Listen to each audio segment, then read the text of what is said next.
كيف تسوي هيك على كاب كات؟ أولاً، نقوم بتعديل الخلفية من هذا الخيار، ثم نغير ألوانها لتتناسب مع التصميم. بعد ذلك، نضيف هذه الخلفية المتحركة،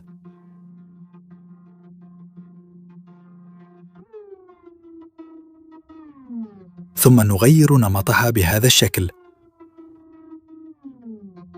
الآن نضيف النص، ونختار له هذا الخط ليظهر بمظهر أكثر احترافية.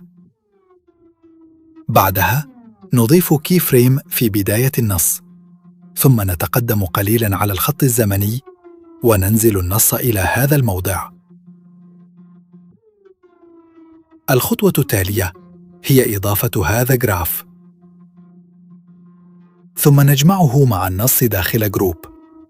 بعدها ننتقل إلى ماسك ونعدل شكله حتى يصبح بهذا الشكل.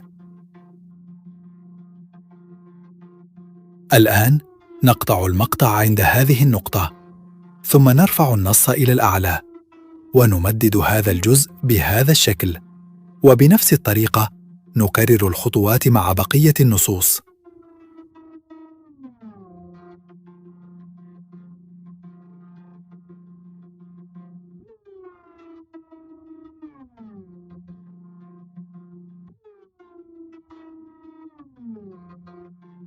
بعد ذلك نبدأ بتحريك النصوص. نضيف كي فريم في البداية، ثم كي فريم آخر عند بداية ظهور النص الثاني. نعود إلى الكي فريم الأول وننزل النص بهذا الشكل، ثم نكرر نفس الحركة مع جميع النصوص الأخرى.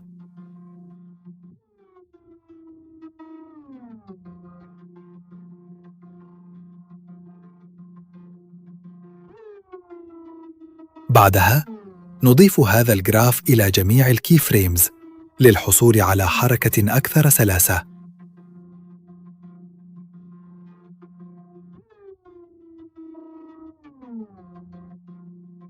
وأخيراً نطبق هذا أنيميشن على جميع النصوص.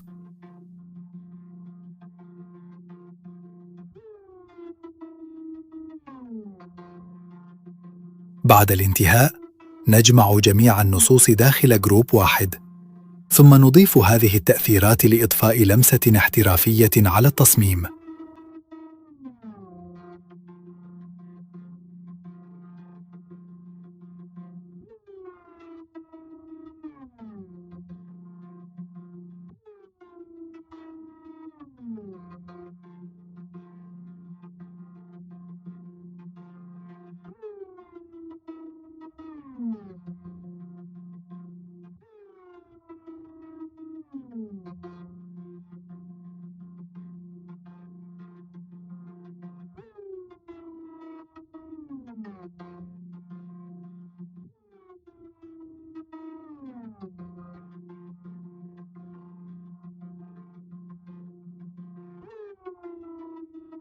ولا تنسوا هذه الخلفية المخططة، فهي تضيف فرقاً كبيراً.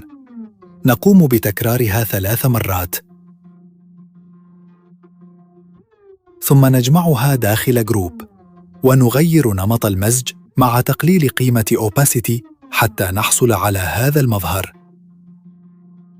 وهكذا نحصل على النتيجة النهائية. ولإكمال اللمسة السينمائية نضيف هذا التأثير الأخير الذي يمنح التصميم طابعاً أكثر احترافية. إذا أعجبكم الدرس، أخبروني في التعليقات ما الذي ترغبون في تعلمه في المقطع القادم. أراكم في الفيديو القادم. سلام.